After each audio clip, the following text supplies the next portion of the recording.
The 27-inch iMac Pro is not coming back. It was pretty much confirmed by an Apple spokesperson, and we're going to talk about why that isn't exactly the complete end of the iMac Pro. So if you go back in time, we looked at the iMac Pro, we got it back around 2017. It was one of those things that, it was announced on stage, and it was supposed to be an iMac for professionals and, have workstation graphics and workstation performance, even though that the regular iMac was pretty much, kind of already speedy. People really wanted a Mac Pro-like experience inside of an iMac. When that iMac came out, it came out at a blistering $4,999 for the base model. And you could spec that thing up well over $10,000. Fast forward all the way to 2020, we still had the iMac, it still had Intel chips. Apple was getting ready to start their transition to Apple Silicon. And a lot of us were sitting there and expecting for the iMac to go along to Apple Silicon. However,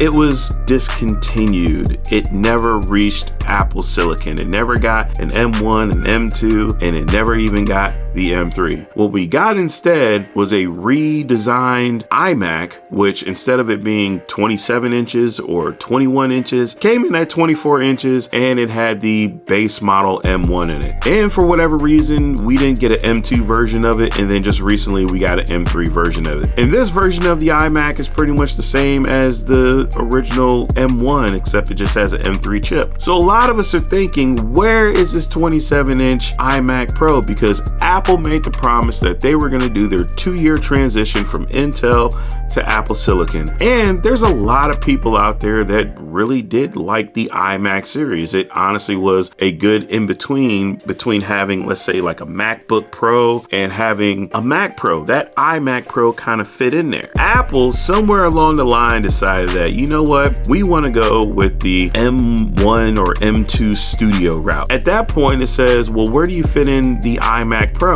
Now, when I went and looked online, there was an article that came out recently saying that Apple PR representative named Starlane Meza confirmed that the company's plans were to not include a 27-inch 5K iMac. Is pretty much going to revolve around having a studio display, and the studio display is pretty much the screen that came out of the 5K iMac inside of its own separate display. Now you may be thinking to yourself, well, yeah, that's kind of crazy, but it seems that's what Apple was trying to do, was just try and cut out that Mac Pro in favor of the studio and pushing that along from there. The interesting part of this is the fact that they only said a 27-inch is not coming. They did not say an iMac Pro, they just said the 27-inch model was discontinued. So if you look at Apple in the way that they kind of go about things and they talk about stuff, they are very careful with their words, and sometimes they're vague to a point to where they can kind of backtrack if they wanted to. Just because they said that there's not a 27-inch model coming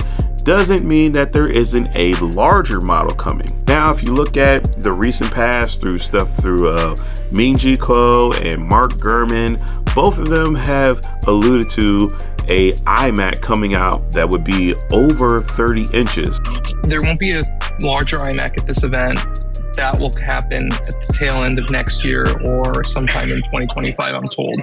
But this has been in development for a little bit of time now, and it's a 32-inch. Thing between the 30 to 32-inch screen size, overall screen size for that iMac. The bad news part is Apple just like, yo, there's not another 27-inch coming. But the good news is they didn't say that there wasn't a 32-inch model coming. So when you got the iMac, it came with a keyboard and it came with a mouse. Okay, you could even get it to come with a keyboard, mouse, or let's say you had a keyboard and the trackpad, you maybe had to pay a little bit more, but it came with the basic accessories. If you go buy a Mac Studio now, that's all you get is the Mac Studio. You don't even get a keyboard and a mouse with it, and you're paying $2,000. Also, you got to get that, studio display separate, which is starting at basically $1,600 if you are here in the US. That is not to even include the price of the more expensive stand for it to go up and down because the base model just pan and tilts. Let me know what you guys think down in the comment section below. Do you guys want the iMac Pro to return? If so, what would you guys like to see with it? I mean, me personally, I would like to see the iMac Pro come back with USB-C accessories, since Apple recently re-released the iMac M3 with Lightning accessories, Lightning keyboard, Lightning trackpad, Lightning Magic Mouse 2, which is ridiculous. So yeah, let me know what you guys think, and I'll see you in the next video.